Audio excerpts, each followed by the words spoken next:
To start with a period of silence, but before we do that, I'd like to say a few words about Mary and Drick.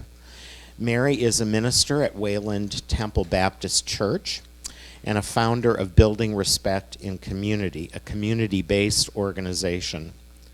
She served as a Quaker United Nations representative and on the Nobel Peace Prize nominating committee and other AFSC, American Friends Service Committee, committees.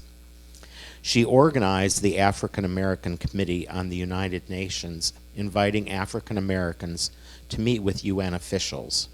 And she has taught workshops, seminars, and retreats throughout the country.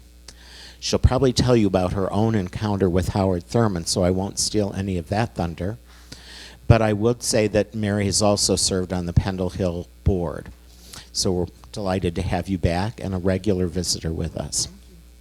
Drick is also familiar to many of you. He has delivered lectures here previously, and his book, which I thought we were going to have tonight, but we don't, is called White Allies in the Struggle for Racial Justice. It is available in our bookstore.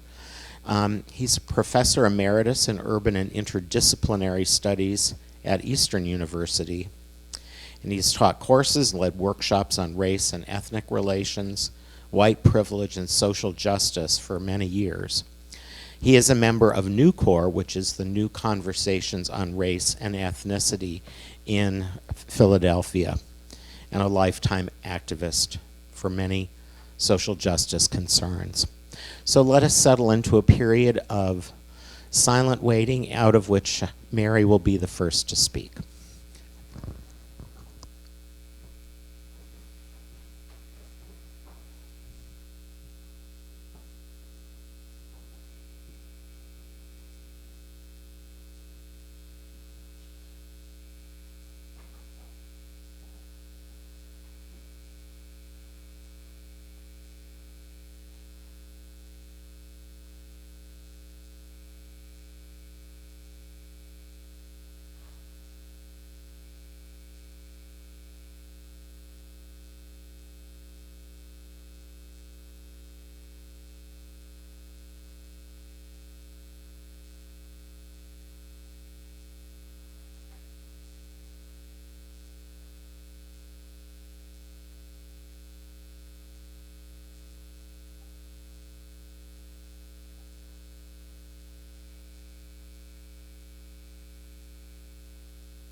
One day I was at Morehouse University. I was there to do research on a PhD dissertation entitled International Peacekeeping. And I chose that topic because I worked in international affairs and been to many countries and involved in the peacekeeping in Germany and in the United States. So that was going to be my topic. And so I prepared for the dissertation with the questions. You have to write the questions in advance and send them.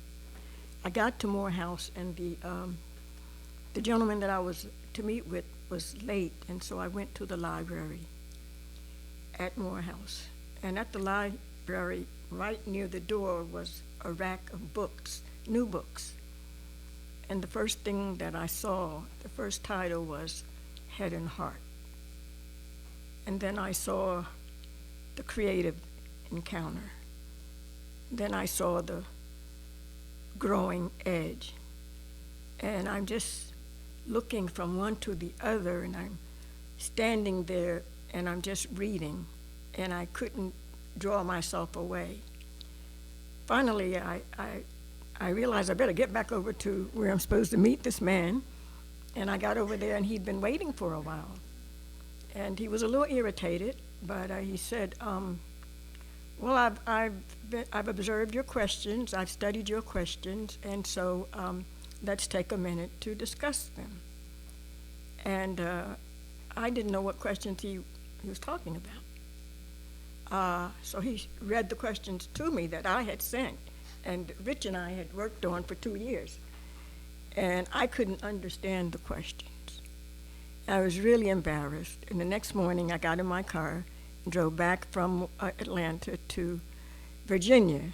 And but on the way back, I guess I was in the Carolinas, this topic came to me. Howard Thurman, the study of his life and his teaching from a conflict resolution standpoint, spirituality and conflict resolution, the study of the life and teachings of Howard Thurman. When I got back on Monday and met with my chair, he said, well, how'd you do in your research? And I said, well, the dissertation changed. And he said, we worked on your questions for 2 years. What do you mean? What are you talking about? And I said, it just changed. I said, I couldn't remember the questions. And so then he said, well, what, do you want to start all over again? I said, I think we have to. I said, so he said, what do you want to write about? I said, Howard Thurman. He said, who is Howard Thurman? So I said, well, I don't know that much about him, but I know that I have to write about him. The titles drew me.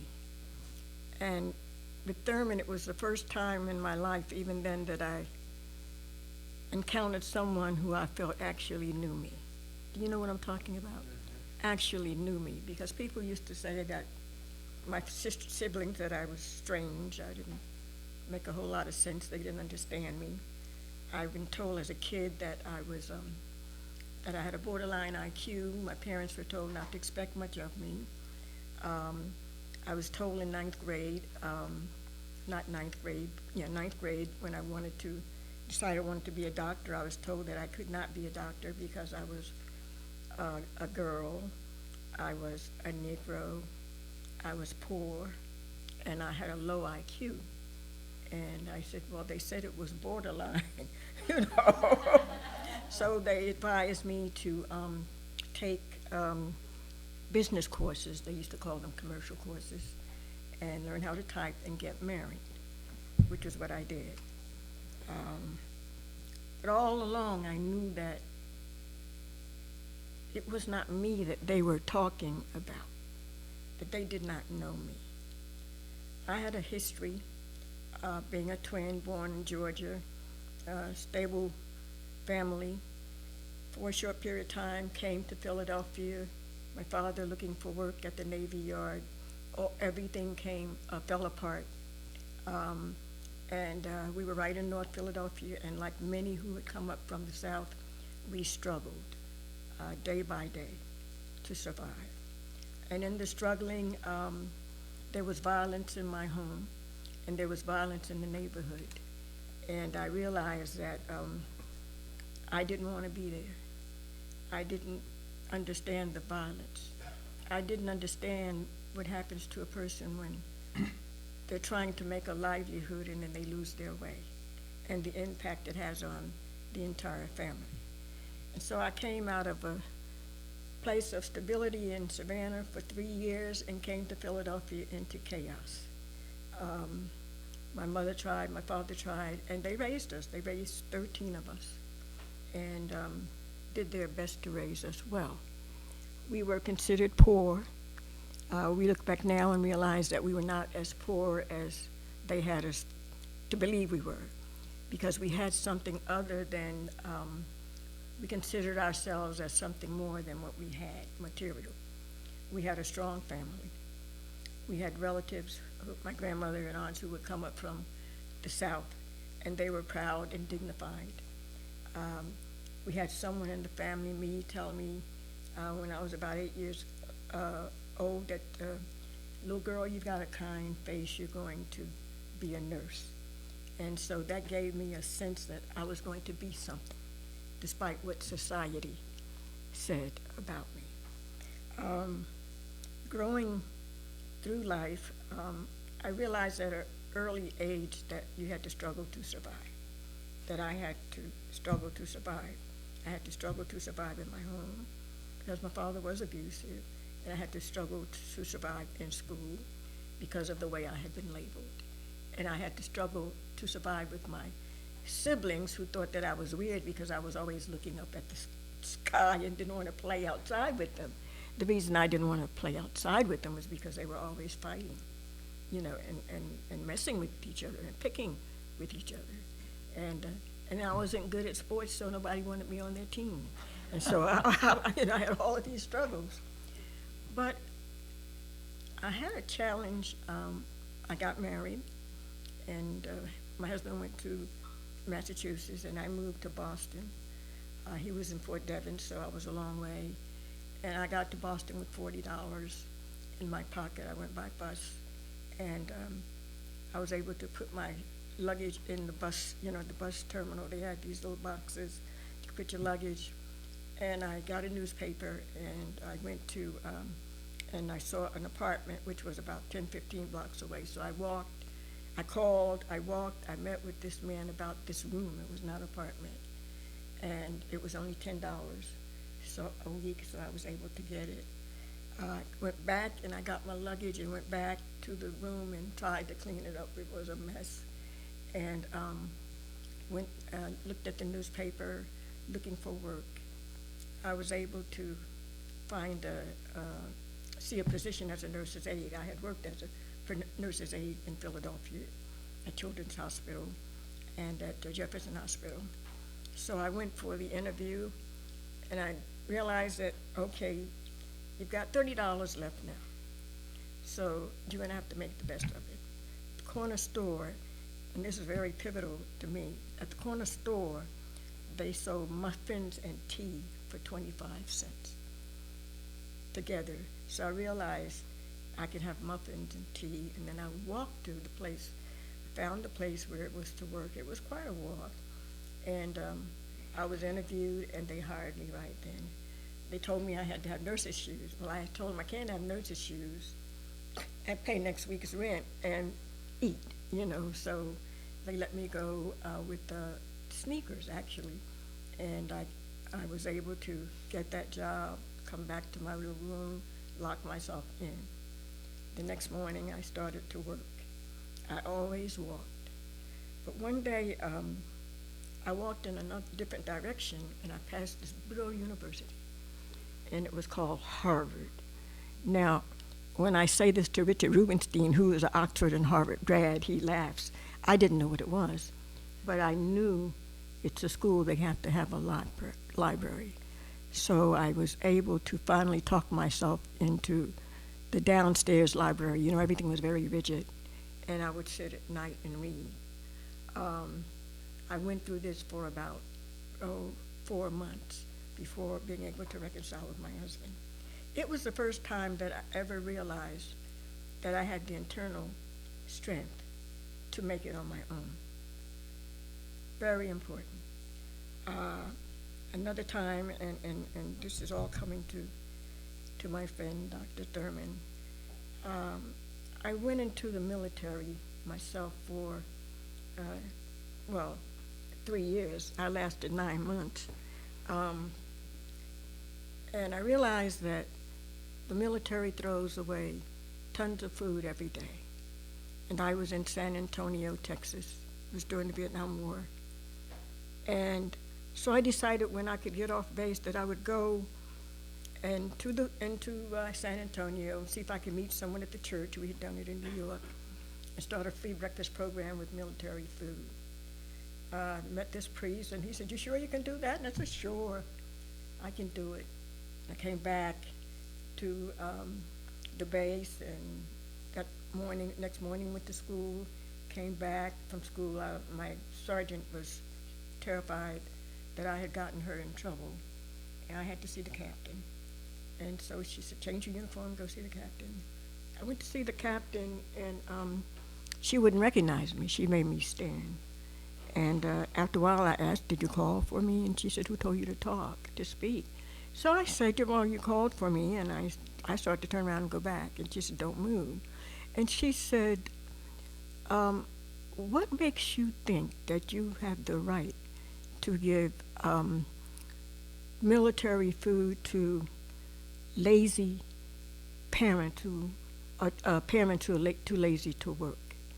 In other words, number one, do you understand that you broke the chain of command?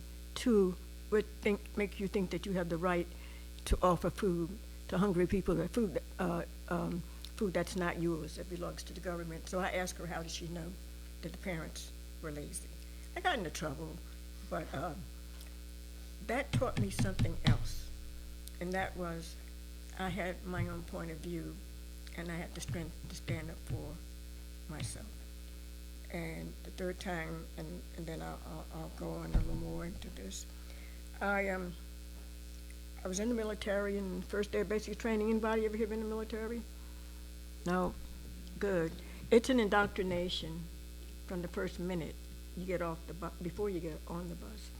And so the first morning there, second morning there, we were in class, and we were talking about the Vietnam War, so I raised my hand, and I asked, why were we in Vietnam?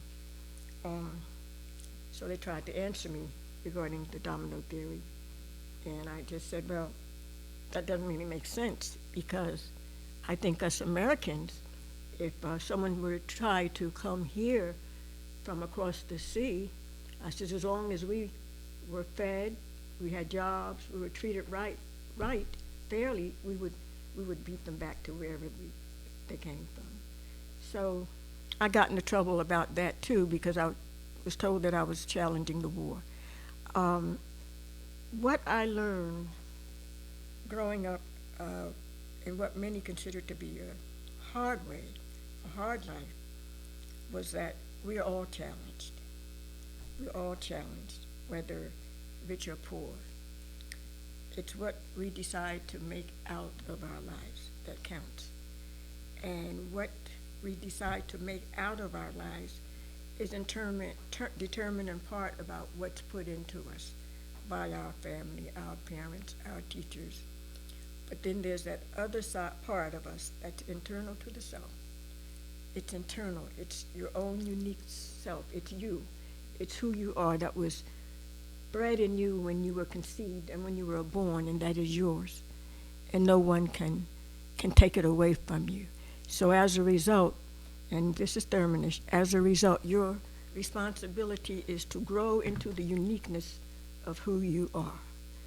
Learn to recognize it, study it, contemplate on it, pray about it, and learn to grow into the uniqueness of who you are, because it's only when you are who you are, your own unique self, that you really have a real contribution to make to humanity. Because the world, as Thurman says, do not need everybody who's alike, who does the same thing, thinks the same way. For a person and for a community to come alive, you need the differences, you need the diversity that comes from each person. And so I decided when I was about 50 that I was going to get a PhD.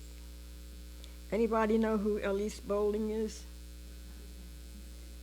Elise and I had served on a panel at Yale, and I came back to the United States determined to find her. And someone says, I heard that she's at this place called George Mason University.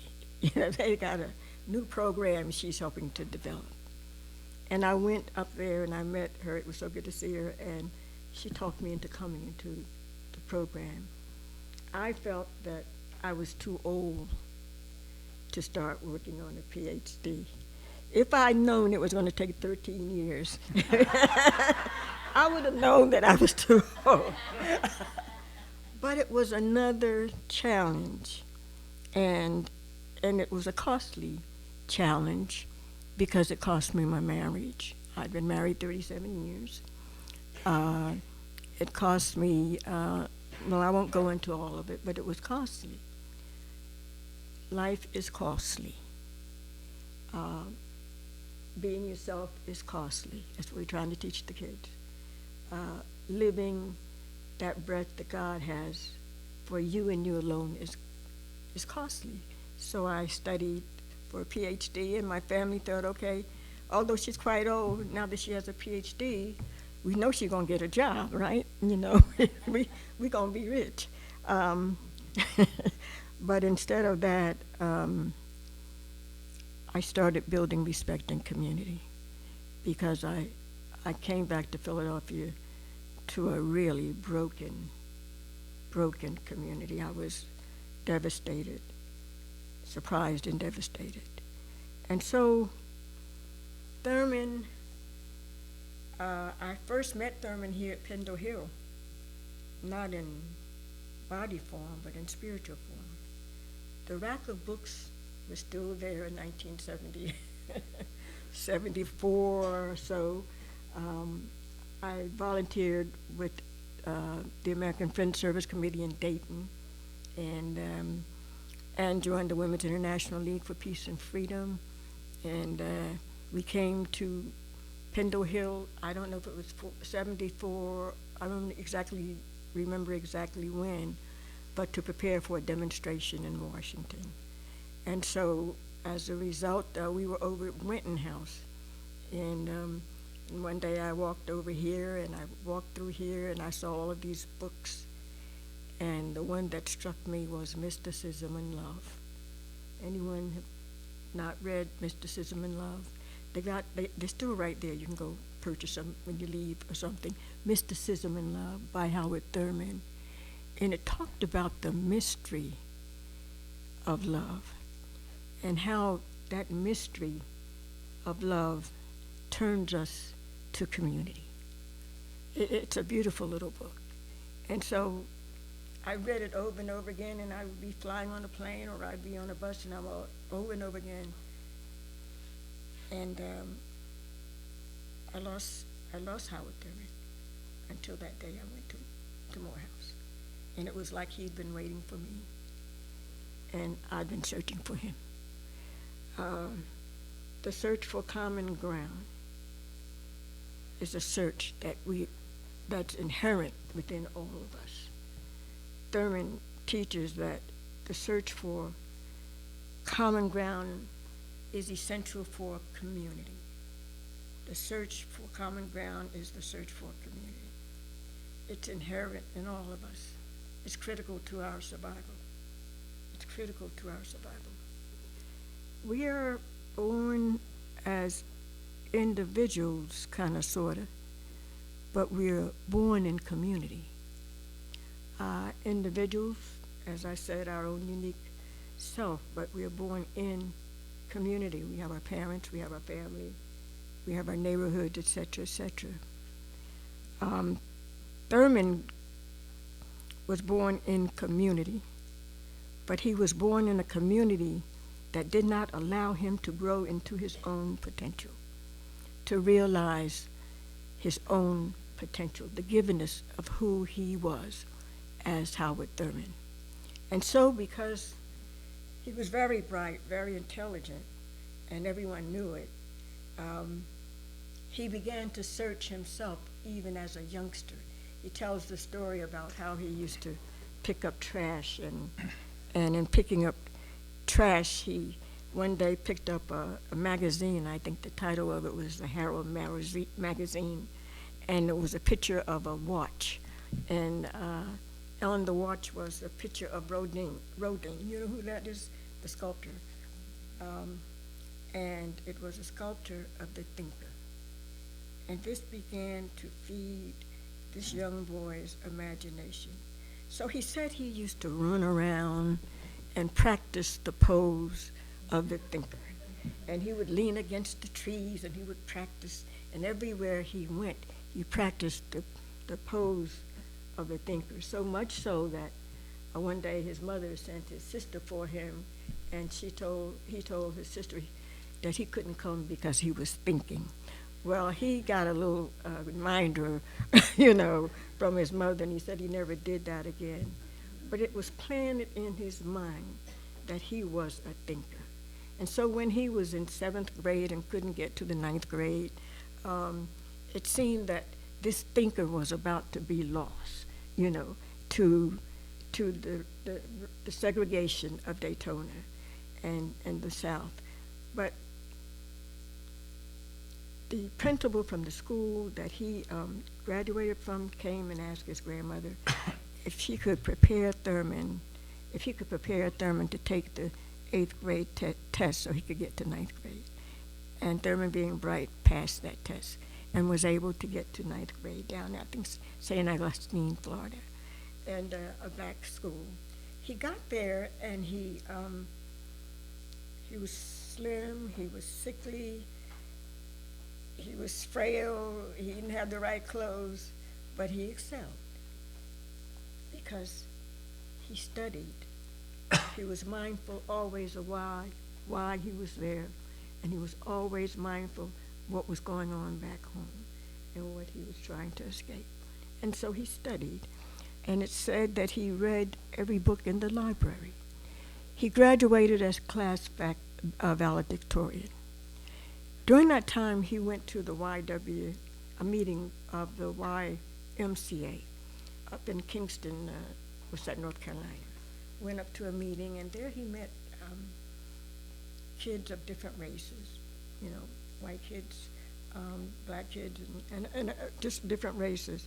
And he learned that he could compete with them in his thought. And he gained more confidence in himself. When he graduated from high school, it took an extra year, but he went to Morehouse. It is said that he read every book in the library at Morehouse, and he ended up becoming the class valedictorian again from Morehouse. Everybody know the story? Am I talking too much? So then he wanted to go to Newton Seminary, theological seminary, so he sent a letter. They sent him a letter back telling him to apply to Virginia Union or some black college, but a Negro college, but he could not be accepted there. However, he was accepted at Boston, Rochester, Colgate, Rochester. There were 2 African Americans who were accepted every year, and African Americans were only allowed to room with African Americans. But Thurman, being the smart little guy that he was, he made friends with some of the white kids, and they invited him, they snuck him into their dormitories. And so he was living with the white kids. He was breaking down barriers, you see. And so they roomed together until the administration discovered that this Negro boy is rooming with the white boys. And so they didn't call Thurman in to chastise him. They called the white boys in and to chastise them. They never told Thurman, according to some sources, exactly what they said to him, what was said to them. But he stayed on, and he stayed at that school, and he graduated class, what? Ballot. He was bruised quite a bit, and there's a lot I can't go into. He was bruised quite a bit, but one of the most bruising was, as a senior, as class president, if a student were to die, they led the procession in. Thurman was class president in his senior year. Young student died, and but when it came time for him to lead the procession in, he was told that he could not. The family was not going to have a Negro lead the procession in for her child's funeral. It devastated him, according to, well, he was devastated. But he went on and graduated.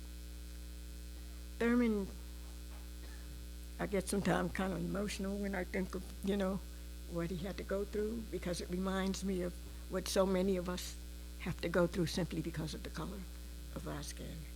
But anyway, he went on and he graduated, and he came up to Pennsylvania, and he met a guy by the name of Rufus Jones. Anybody know who that is? Because he was interested in mysticism, particularly soon after graduation. I think he got married. A year or so later, his wife died. He went to Scotland to try to recover, and then he came back, and he went up here, I think at Haverford, and he met Rufus Jones, and he spent a year there studying mysticism. He was trying to understand the relationship between the inner and the outer person, the inner and the outer person. And he realized, and he felt that, I believe, and I'm only surmising from how I felt, that he was different, and he was unique. And he had to develop into his own self. But at the same time, he had to continue the search for community. Why the need for community? Why this great urgency to search for community by Thurman? Why was it? Because he had been denied community, except in his within his family and his church, etc. He was denied access to that part of a community which would enable you to have authority over your own life and grow into your ultimate potential. The history of life, the story of life, is the story of each of us trying to grow into the fullness of who we are. He realized that he had been denied that from the time that he was a little boy, but more importantly, his community was denied that. And so for him, this search for community was lifelong. If we had time, we could go into the many ways that he tried to search to find community. He took on issues. I know I'm talking long. He tried to find community. And when you look back and you read the book, please read Head and Heart. When you look back and you read the book, you'll see all the things that he did to find community, how step by step he worked to break down the walls and the barriers, breaking down the walls and the barriers. We're going to talk about that when we do the luminous darkness. And so, in closing right now, I just want to say that this book, The Search for Common Ground, it talks about beginnings. In order to really understand who we are, we have to understand where we came from. We have to understand how we were developed. We had to understand what went before us, what went before us. We have to try to get back to the beginning. Now, Thurman asked the question, is there just one beginning, or is there a series of beginnings? and no one can really answer that question. So he used as an example the beginning, biblical account of the beginning. And he showed how there were rocks, how there was the void, there was the ocean, the void, there was the firmament, then came the plants, and then came the fish and the lower animals, and then came the higher animals, then came man. And we realized that all of it was in order. That out of that chaos, that nothingness of the sludge came order. And that order, if one step was missing, we would not be here.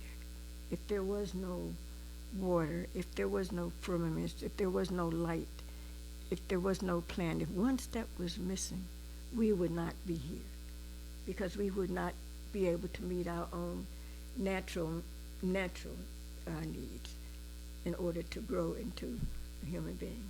But once we grew into that human being, then our responsibility was to maintain the order, to grow in the order. But, and I'm going to stop, but we lost the order to chaos.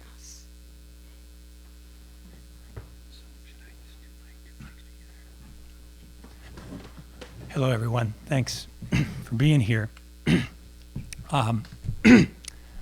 My story starts in a very different place than Mary's. In fact, I don't know if it could be any more different than it is.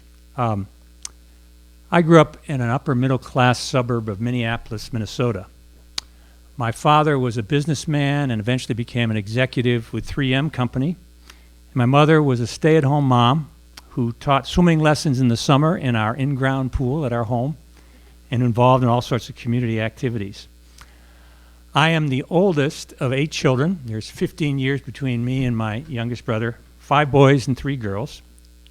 My father worked long hours and he traveled a lot. He was often gone, especially in my early years, but we never had to worry about food. We never had to worry about whether we'd have heat in those cold Minnesota winters. We never had to worry about whether we'd have clothes on our back. We were a close family, and we still are today, even though we live all across the country and we have, in many ways, vastly different value systems and lifestyles. Our community was one of, if not the, wealthiest in the whole state of Minnesota. Our public school was one of the best in the country. Our athletic teams were always at the state tournaments, and the other schools called us cake eaters, and we wore that label proudly. Recently, I learned that when my town was founded, or as we got into the 50s and 60s, that there actually were housing covenants that made it impossible for African Americans and Jewish people to move into our community. And so the fact that all of my friends, all of my teachers, all of my coaches, all of my mentors were white was not an accident. It was built, the town was built for wealthy white people, and others need not apply. And that's where I lived for the first 18 years of my life. Now, interestingly, in this church, in this community, there was a church that my family went to, and from that church, I gained another vision of the world.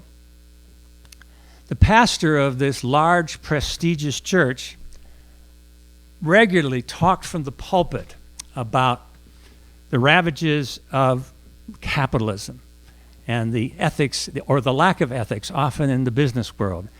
He challenged our involvement in the Vietnam War, and he spoke often about racism. In fact, this is in the early 60s, was having pulpit exchanges with African American churches in Minneapolis. So somehow in this wealthy, white, gated Republican town, my pastor was able to present a different vision of what it was to be a person of faith and what it was to be in this world. And he became an early role model for me. In the summer of my 17th year, which would be in 1970, my life changed in a dramatic way. That summer, I attended a camp run by an evangelical youth organization known as Young Life. And as was customary, at the end of that week, at that camp, there was an invitation to all of us who were gathered there to, quote, commit our lives to Christ. And the invitation was, if you gave your life to Christ, God would come in and take over your life and everything would be better. And though I heard that message, I didn't go forward at that camp. But later that summer, I realized somewhere in the hidden part of my being something had changed. And actually the thing that triggered it for me was my mother said to me, what's wrong with you? You're taking out the garbage without me having to harass you. And I thought, yeah, that's true, I am. And so at that time, I sort of made this awareness, this commitment that I want to be a follower of Jesus. But because of my pastor and his example and message, for me, the commitment to Jesus was not about just making my life better, but it really was about making the world a more humane and just place. And another thing that happened at that camp, and I didn't realize till many years later, unbeknownst to me, I was introduced to the work of Howard Thurman. They taught us a song there called I Am the Light of the World. And I learned that song, I played it, sang it all the time, still do today. I love that song. I once told my wife on my funeral I wanted to play that song. But it wasn't until decades later that I realized that the verses of that song, the words in the verses actually came from a poem written by Howard Thurman called The Work of Christmas. And the words go like this: when the song of the angels is stilled, when the star in the sky is gone, when the kings and princes have gone home, when the shepherds are back with their flocks, the work of Christmas begins. To find the lost, to heal the broken, to feed the hungry, to release the prisoner, to rebuild the nations, to bring peace among the people, and to make music in the heart. Through learning that song, unbeknownst to me, the words of Howard Thurman became a mantra for what it meant for me to be a follower of Jesus. For me, being a follower of Jesus became about feeding the hungry and releasing the prisoner and finding the lost and rebuilding the nations. Now, since growing up in that wealthy white suburb, my journey has taken me a long way from home, both physically and metaphorically. And I won't go into detail because I want to leave time for us to interact. But I first learned about Howard Thurman about 10 years ago when my friend Mary Wade and a few other folks put on a workshop, a Saturday workshop on Howard Thurman and his life and his writings. I had heard his name from some of my African American friends and colleagues, but it wasn't until that workshop that I began to learn about Thurman for myself. And after that workshop, I just began devouring. I think I bought like 3 or 4 books right at the workshop, and I just started devouring what I could. The first book of his that I read was his 1949 book, Jesus and the Disinherited. The book, if you haven't read it, is still a classic. It was a book that Martin Luther King Jr. carried with him wherever he went, and he gave copies to his staff to read, and they all read it and reflected on it. And it later became a book that I cherished and used in a number of my classes. This book opened up my view of Jesus in a way that maybe at some level I understood, but it really sort of blew my mind. In the book, the Jesus that Thurman talks about was a man who had come for people, quote, whose backs were against the wall, the poor, the oppressed, the marginalized. And not only did Jesus come for them, he was one of them. And what I realized is that Jesus was not there to prop up my middle-class lifestyle to make me feel comfortable. If I wanted to follow Jesus, if I wanted to be a true Jesus person, then I had to find a way to live and act in solidarity with the poor, the oppressed, the marginalized, those people with their backs against the wall. And that's really been my aspiration, my calling, if you will, that Jesus, who lives among the broken, the forgotten, the homeless, the disinherited, is where I need to be. Now, I'm nowhere near where I want to be, but Thurman and others have helped me see that that's where I need to go.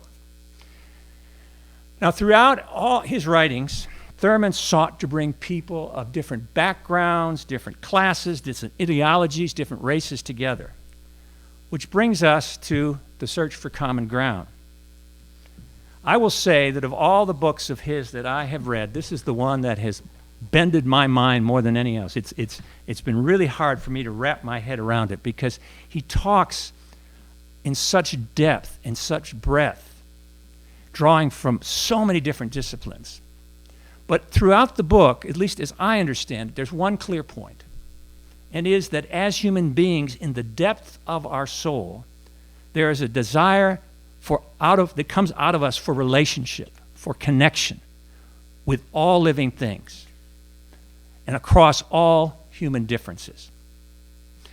And I realized as I was preparing for tonight, as I was reading it afresh, that in many ways the search for common ground was describing what I had been feeling as I moved out of my cloistered community into the world. Now, the book itself was written about 4 years after Dr. King was assassinated in 1971. And the movement that King had led was beginning to splinter. Many who had marched with him were divided over what should be the focus and the breadth of the issues that we cover. What should we be committed to nonviolence, or what's the role of violence? And many young African Americans were asking whether, how, or if they should have relationships with white people. There was the rise of the Black Panthers, the Black Power movement, the Black is Beautiful movement. President Nixon, in that same year, had declared his, quote, war on drugs, which we now realize was really a war on black people and was the beginning of the process that led to mass incarceration, the new Jim Crow.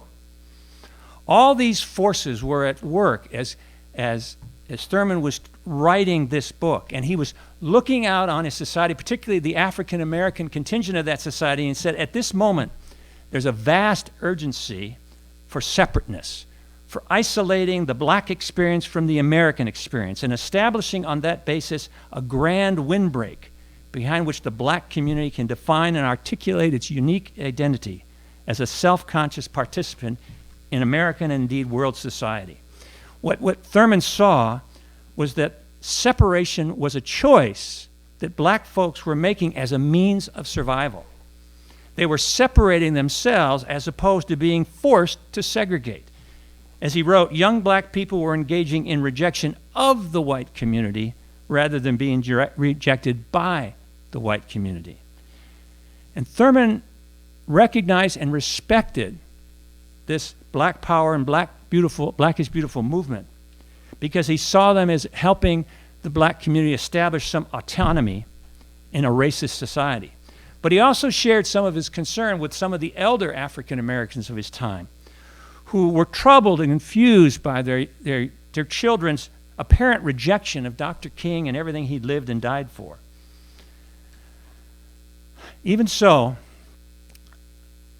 Thurman maintained this desire for a full inclusive community, a common ground, a place where people of all races, classes, ethnicities, religions, and nationalities could live together. In the 4th chapter of the book, which is entitled The Prophet's Dream, Thurman discusses the concept of utopia. And he notes that human beings possess the capacity, in his words, to look into a chartless future and imagine a world where the pains and divisions of their present world are no longer present.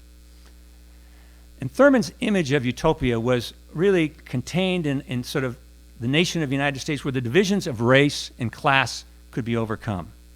It was a place also where people could all reach their full potential as human beings, that they wouldn't face the kind of barriers that he faced when he was growing up.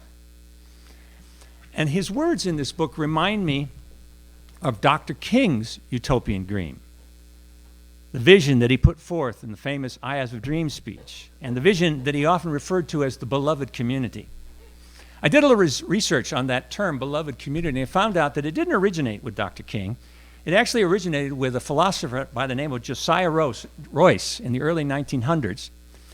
And Howard Thurman picked up that term, and he applied it to the dream of freedom and justice that had sustained the black church through slavery, through lynching, through Jim Crow.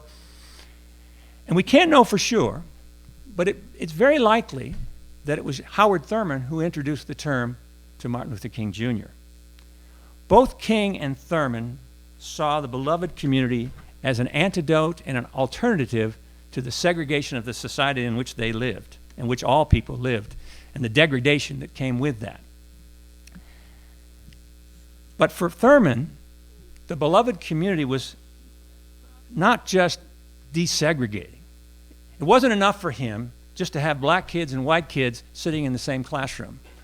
It wasn't enough for him for black men and women to be able to drink from the same fountains as white men and women.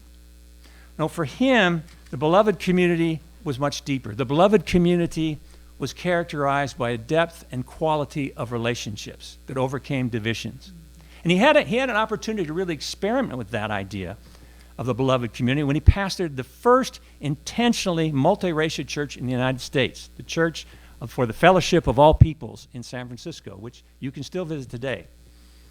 And he later wrote about his experience in that church that they sought to create a fellowship where individuals could be their distinct and unique selves while at the same time sharing a deep harmony of spirit. And Dr. King picked up on that same vision and actually expanded it beyond the nation to be a global community, a friend and foe alike, which would bridge differences of ideology, nationality, and race. Now, it's interesting that Thurman never publicly referred to the beloved community after Dr. King was assassinated, and he doesn't use that word in The Search for Common Ground. But his discussion of utopia, I think Thurman envisions something very much like the beloved community he wrote about earlier in his career and that he sought to embody in his work at the Church of Fellowship of All Peoples. But what he adds in this book, which I think is really important, is that this vision is not an aberration. This vision is not something that is extraordinary. This vision, from his perspective, is natural and normal for human beings. He says that utopia, the idea of the beloved community, is basic to what it means to be human. And he closes the book with these words, which I have updated to make them a little more gender inclusive. He says, "For this we were born. People, all people, belong to each other. And those who shut themselves away diminish themselves. And those who shut others away destroy themselves." The utopian dream of people of all races, ideologies, and cultures coming together derives out of our basic nature in the way we were created, as Mary talked about, from the very beginning. And to do less is to demean others and destroy ourselves. So what does any of that mean for us today? And I can only speak for myself. I can't speak for you. So let me just share a couple things. One of the things that I have tried to do in the course of my adult life is move out of my white privilege bubble and develop relationship across race, across religion, across worldview, and across ways of life. And while the move out of the bubble is very uncomfortable and sometimes very frightening, I have found overall it's most enriching. I've often shared with folks that one of the most profound spiritual experiences of my life was the 2010 U.S. Social Forum in Detroit, Michigan. 15,000 people from across the United States of all races, ethnicities, sexual orientations, and progressive political views came together to work on issues of climate change, racial justice, the liberation of Palestinians, to the rights of Native Americans, and many other things. And while it was not a religious event, being in that space felt to me like the beloved community, the utopia that Thurman talks about. And so I think it's safe to say we need to move out of our safe bubble so we can experience what he's talking about. For me, it also, as I've already sort of mentioned, it also means being in solidarity who have their backs against the wall. To be part of groups and movements seeking to bring equity and justice to the neglected of our society. And particularly for me, that's meant calling for change in our criminal justice system, working with Power, an interfaith organization here in Philadelphia, advocating for full and fair funding for education, and working with a community group in Southwest Philly that's trying to gain back their community from the gentrifiers. But also, I have found myself drawn in a direction I would not have picked for myself. I'm being drawn back to white Americans, particularly those white Americans who are frightened and overwhelmed by the diversity they see. I've been specifically drawn to talk with these folks about race, to find a way to address the myths, the fears, the anxieties, and just plain lies that create what Robin DiAngelo calls white fragility, that inability that so many white people have to talk about race. And so I've been writing and I've been speaking to white Americans about their fears, about their anger, about their guilt, about their confusion, about race, and seeking to invite them to move out of their white ghettos. This is what Thurman's vision of the beloved community can mean if we are willing to take this step. You know, sometimes people use the word utopia for something that's impossible, that's unrealistic. But for Thurman, utopia was a vision that draws one forward beyond what seems possible to the impossible. As someone said, I think it was Nelson Mandela said, something only seems impossible until it's not. So what does that look like for us? I think Thurman presents us with a challenge in this book that, at least for me, certainly is consuming my life now and probably will for the whatever days I have left. Thank you. Would you like to ask any questions? Or how are we doing time-wise? You have about a half an hour. Yeah, I'd like to, first of all, thank you so much. I've been trying to teach the young people that they are valuable. And sometimes I use the life of Thurman as an example. And I'm trying to teach the young people that they are more than what they think they are. And what we're learning is that as the parents hear this, they're beginning to think that they're more than what they think they are. Thurman's life was always about moving into the more, breaking down the walls that constricted you. Thurman's life was about learning and learning and learning. And he stresses in this book that there's a lost memory that we have. There's a lost memory.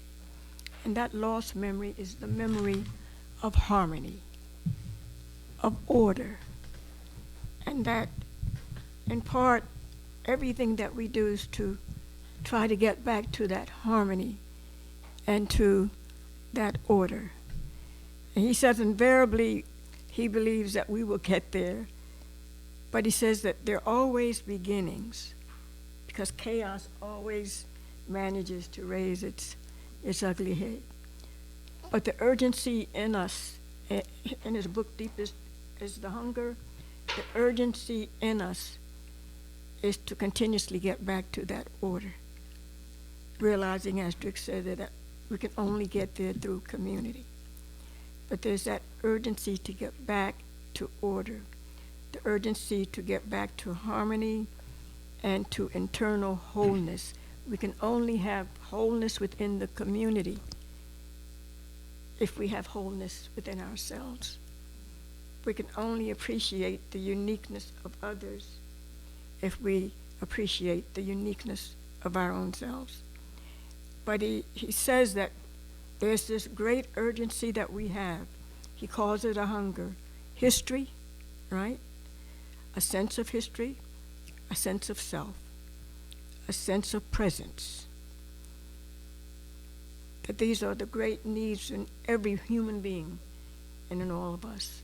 And so, if you get a chance to read this, I don't know if we want to tell them to start with this, right? I don't think so, no. No. It's deep. Take a look at his autobiography, Head and Heart, and you'll see how, from the time he was a boy, he struggled to grow into the fullness of himself by struggling to grow into the fullness of community. All right. Anyone have a question?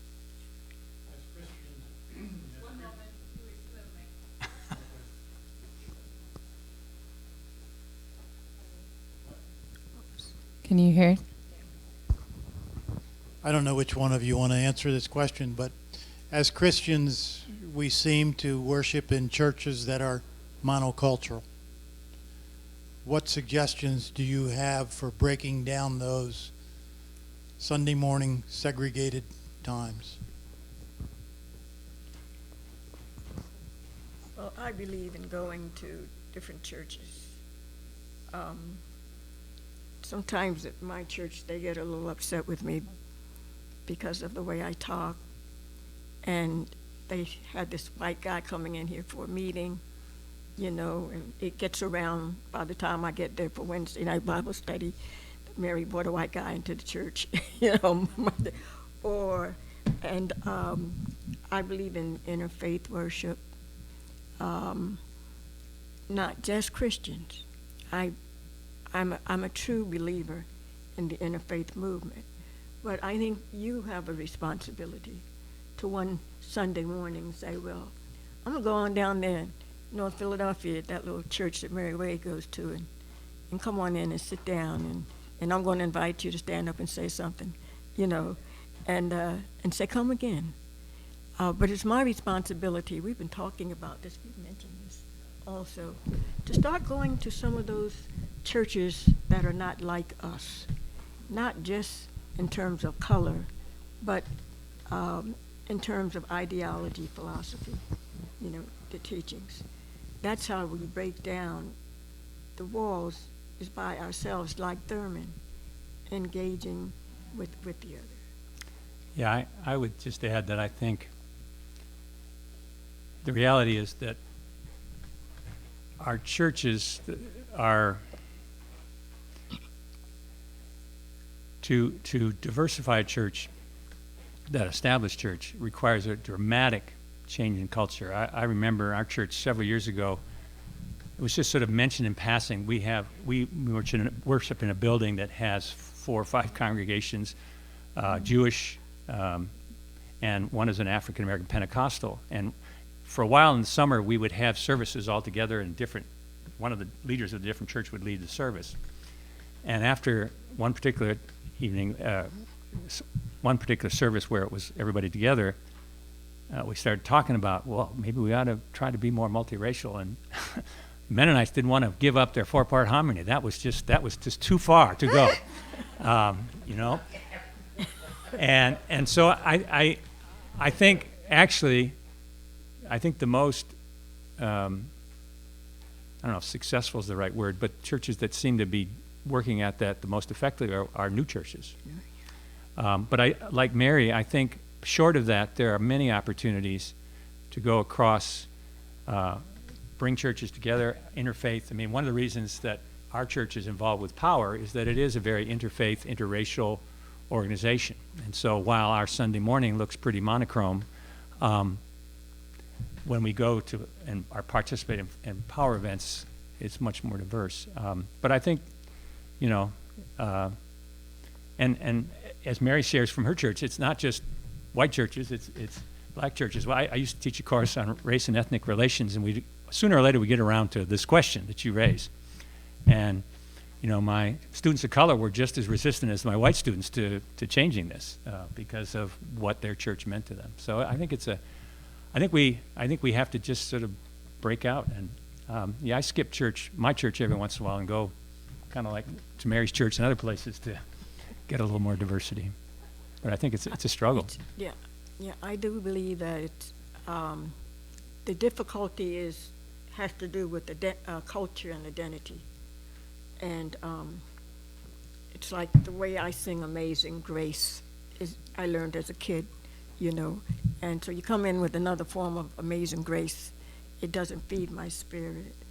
And so then I have to learn how to accept the many different forms of Amazing Grace, you see, and only by connecting with each other and continuously connecting with each other and with the intent, as Thurman talks about, the intention of staying connected, do we break down the barriers. I just can't go one time or twice and then say, well, I don't like the way the black folks sing or the white folks sing or something, but rather a commitment in my heart that I want the connection and I want the relationship and the relatedness. And then the way I interact with everyone there will increase the interaction, I do believe, between people.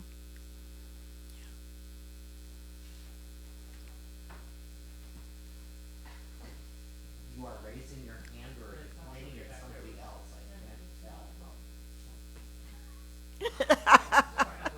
can't tell. Go for it, Will. Is this on? Yeah. Hi, I'm Will, and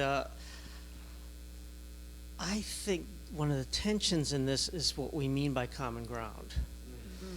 Because, and this is issues a lot of us have been struggling with, what is community? And when you survey struggles for community, big or small, what happens, I think, is community gets hijacked by tribalism. Mm-hmm. And that's because common ground gets defined very tightly. Our common ground is our four-part harmony. And there is beauty and importance to cultures mm-hmm. and four-part harmony and this kind of food versus that kind of food. And what we're longing for is not a mishmash that doesn't have any distinctiveness. Mm-hmm. So I think we need to go deeper in what is the real common ground mm-hmm. in which the diversity and the differences can be claimed. Mm-hmm. Right now, one could argue, if you say, we have the same thing for common ground, well, the whole movement of white American nationalism is we want to go back to the common ground mm-hmm. as we've understood it, and it worked for us. Mm-hmm. Because, obviously it's a reaction to the fact that mm-hmm. the world is trying to open us up to more common ground, and they don't want it, but mm-hmm. But it's the same instinct at work. Mm-hmm. So how do you work with the instinct but invite us to a bigger vision of what common ground is? And how do we each identify that maybe my sense of common ground is still too limited and therefore destructive? And it's a whole other issue, but I think that's one reason why Thurman was also contemplative and mystic, because that's the spiritual process of going deeper. And if we're really going to claim this both as persons and individuals, it's going to take real contemplative work. So.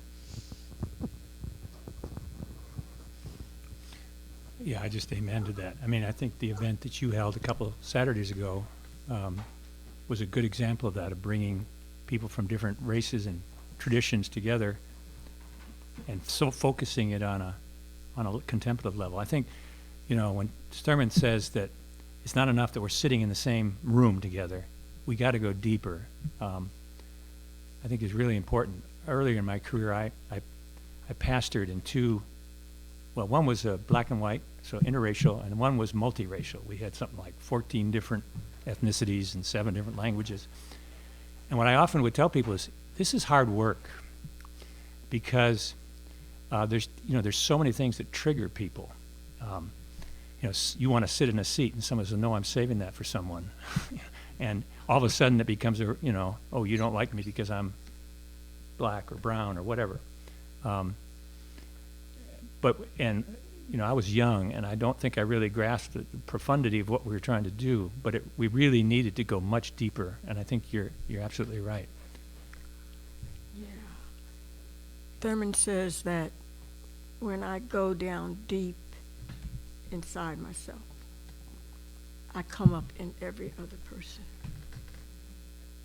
Because at that deeper level, beyond the material, etc., at that deeper level, even deeper than the heart level, but at the spirit level, at the soul level, we are connected.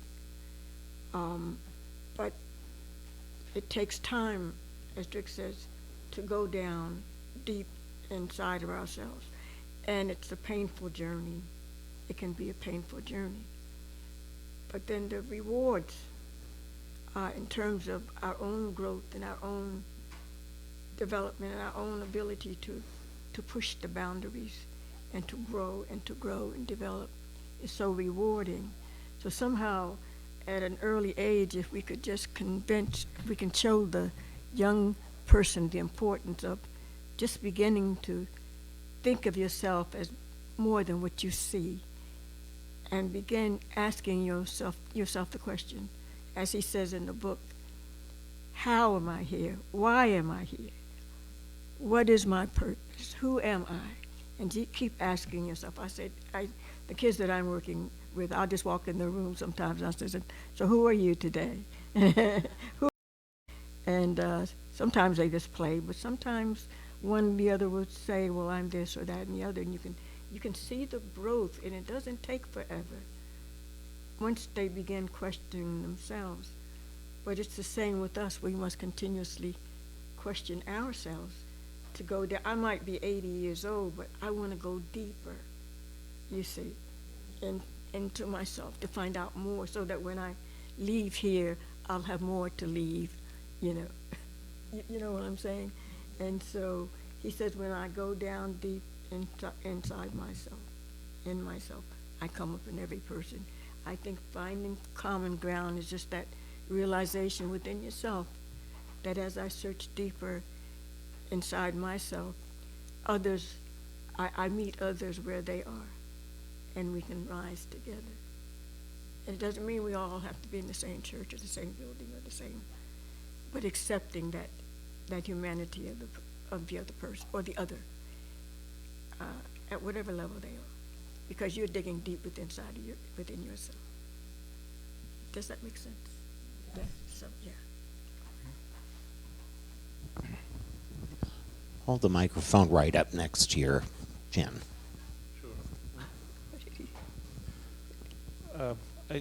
I recently read through the Gospel of Matthew. I don't know why, but there's one passage in there where I think it was where somebody said to Jesus, "Your mother is outside waiting for you," or something like that. Mm-hmm. And his response was, "Who is my mother and who is my brother?" Yeah. And you know, he said, "My real mother and brother and father is my Father in heaven," something like mm-hmm. that. You know, but to me, and I've read that before, and to me that one little passage just completely, you know, explodes the conception of who you are, because, and it's exactly what you were talking about in terms of, you know, we are our culture, we're our teachers, we're our, you know, everything that's input to us. For me personally, I was born into a Jewish family, and I was bar mitzvahed when I was 13, and I guess this is why this passage speaks to me. I went to a Reform synagogue, and I was a result of a mixed marriage. My mother was actually Catholic, and I found out from an Orthodox Jew right after I was bar mitzvahed that I wasn't considered Jewish from the Orthodox perspective, and it just kind of, you know, threw me into a real tailspin. And so I came to believe that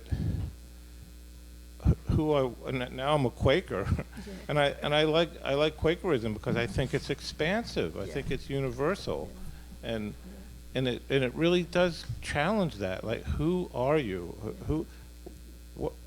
Culturally, I was a Jew completely, and now I'm a child of God. You know, I don't have to be tied to any one thing. So I think that's what we're talking about is, another perspective, I should say, on what we're talking about is, and Jesus really hit the nail on the head. He blew up the conception of who we were.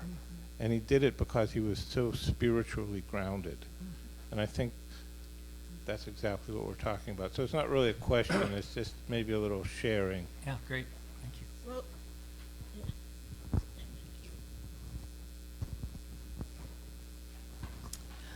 One question I am personally always super curious about, and I'd love to hear.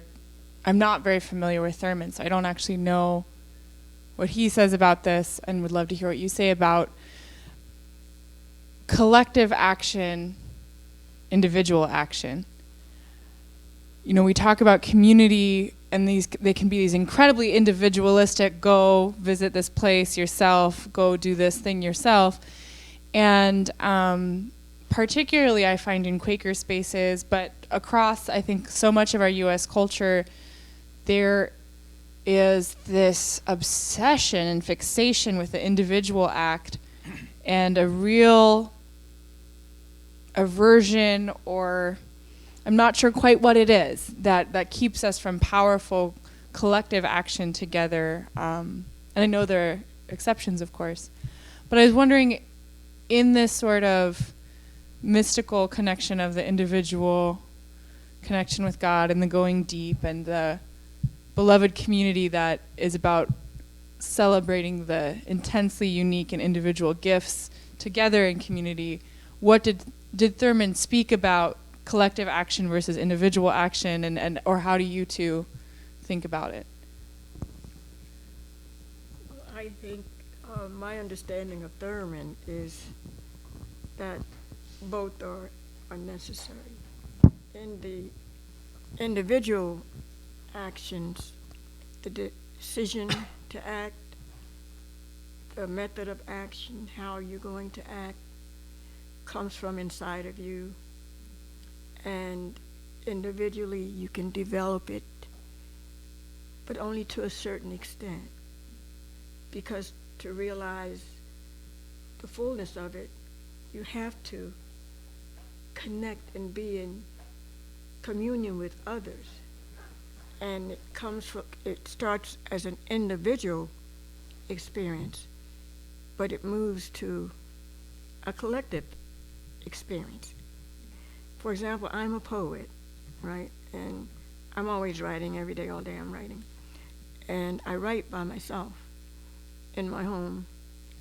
I write sometimes in my head in the middle of the night, you know. But it's good for me. It's helpful to my own development. But until it's shared with others, how is it able to realize the fullness of the potential of what it is? I do a lot of actions by myself, but I believe in working with others.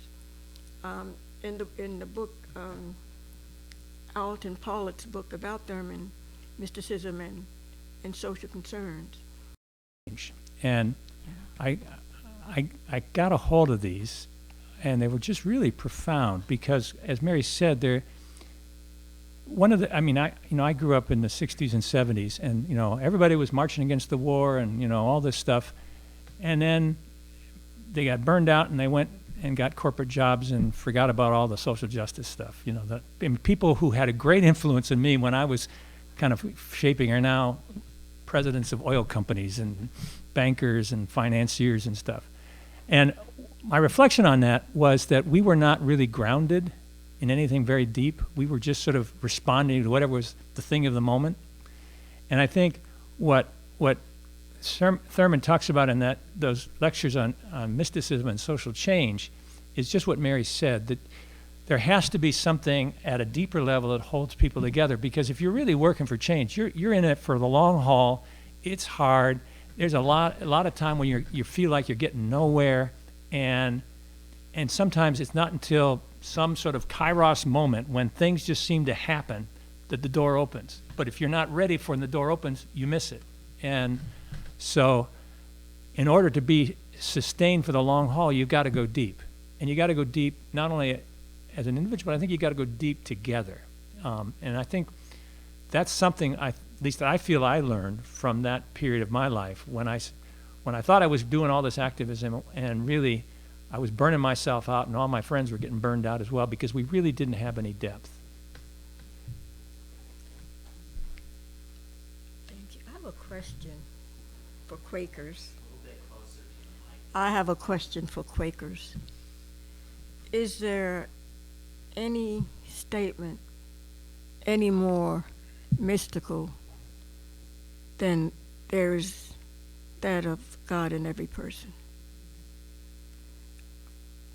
Is there any statement that elicits more question than there's that of God in every person? Is there any statement that causes you to look at your enemy and your friend with an understanding that each of them are worthy, that each of them are entitled to the very best because the Creator put its spark in that person?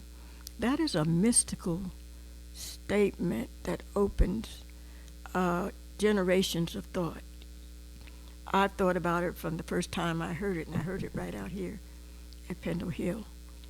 And I think in some ways, even the organization I started, entitled Light Messenger, when I was in Germany and here, was a way of looking at the light and realizing that the light is there and that through the light we work. Quakers, it's through your light, your understanding, your appreciation of the light in every person that you grow inside of yourself, but then also you grow in your relationship with others because you understand that there is that of God, that there's the light of God in every person. Thurman loved Quakers, you know. Thurman had many, he was a Protestant, but, Protestants, rejected him because he loved them other people. He didn't have any problem with the Buddhists. He didn't have any problem with the others. And the more he grew in understanding the need of standing, as he says, shoulder to shoulder with others, in many ways, the more he was ostracized from the church. But Quakers are not burdened with that. Quakers are freed up inside because they are free to say, look, there's the light of God in every person. So I can communicate with that person through the commonality of the light in all of us. And Thurman believed in the commonality of all of us. And he believed that that lost memory of racial harmony we're all trying to get back to. And we get back to that by realizing that there is that of God, that there's that light of God in every person, and it's in me. And on that basis, we are brothers and sisters. I should say Mary takes that very far. What is it you say about our current president? I have been just about thrown out of places,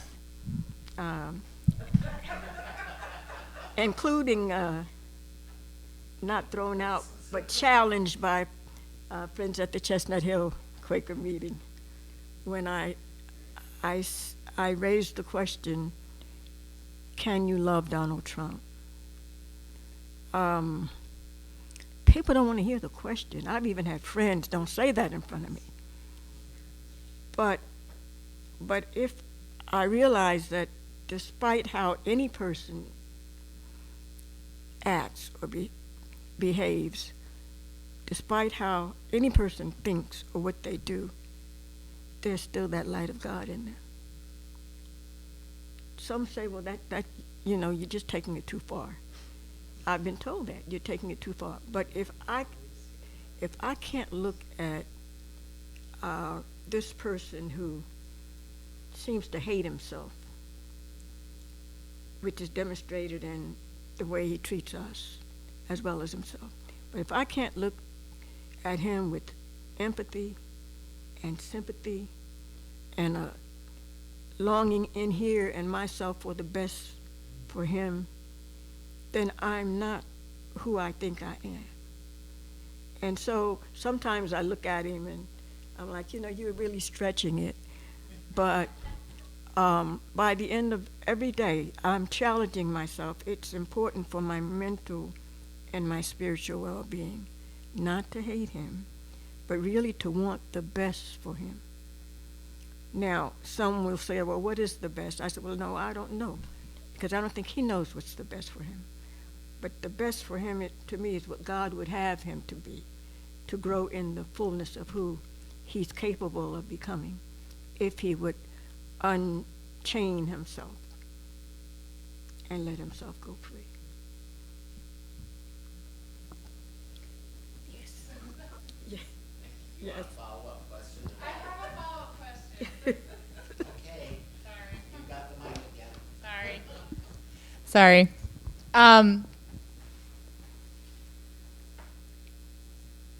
I sometimes see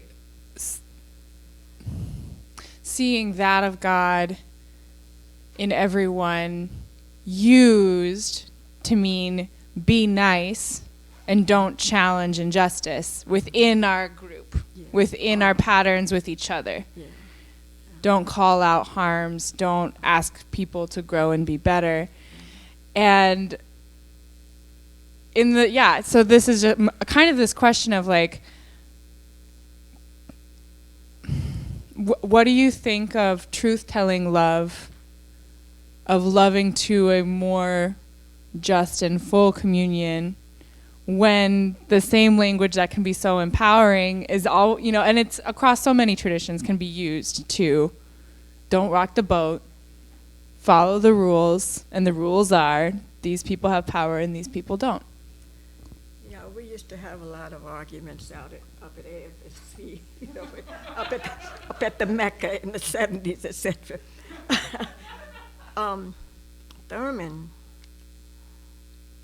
tells us to listen to the sound of the genuine, to listen for the sound of the genuine. And so if we're in this room and we're having discussion and I'm just saying what I think you want, to hear, then I'm not being honest, I'm not being truthful, and you will recognize it. The others in the room will recognize it.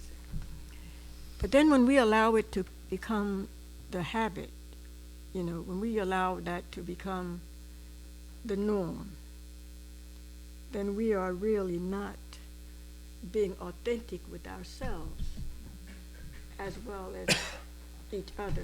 It's really hard, particularly in the Quaker community, because in my church, people love to tell each other off. I mean, some people, just not everybody, just some. But in the Quaker community, there's this sense that almost like y'all don't get mad. You don't get upset. You don't get everything is cool. Everything's all right. We're all operating under the same understanding of the order within which we're in. It's not true, and it's not healthy. And I imagine that Quakers have talked about this for the last 90, 100 years, about how to be authentic, how to be real, and still carry out the mission of being a loving servant. And but just call it. Just call it. Look, is that what you really feel deep down inside? Call it. But then it takes courage from in here. And one of the reasons we don't practice courage, according to Thurman, is that we cannot afford to be. We can't stand to be isolated. You would be isolated. You would be ostracized. But then that's how you develop a love community. Have enough sessions. Say, we ain't leaving here tonight until everybody understands that this is the real deal. Now I'm talking my North Philly talk. That everybody must understand that this is how we feel on this issue. Let us try to come to agreement. Where we can't come to agreement, let's continue to work on it. But at the same time, treat each other in a loving way. But speak your truth. Speak your truth. And it would help the entire community. And it would also iron out a lot of what appears to be big issues, which often are little issues, But they're enshrouded in this lack of authentic interaction. If I can just add, I think it does take great courage to speak your truth, especially in spaces where it's not commonly accepted or understood. One of the things I've been experimenting, and I said I've been trying to sort of turn my attention dealing with white people, and when I hear things that normally I would just say, well, that's outrageous, that's that's ridiculous. I've tried to stop myself with that statement and say something like, well, tell me a story about how you came to that particular point of view. What has led you to say that about those kind of people or this kind? And what I've found, first of all, it stops people in their tracks because they're expecting you to come back at them, and you say, no, tell me a story. And Mary and I are both part of this group called NUCOR, New Conversations on Race and Ethnicity, and the whole mindset of NUCOR is we listen to one another and we ask probing questions that try to go deeper into the story. And so kind of using that sort of way of thinking, I try to treat those people with respect. I may disagree with their point of view, but I don't want to delegitimize them as people. I don't want to dehumanize them in the way they may be dehumanizing others, and really try to engage in conversation.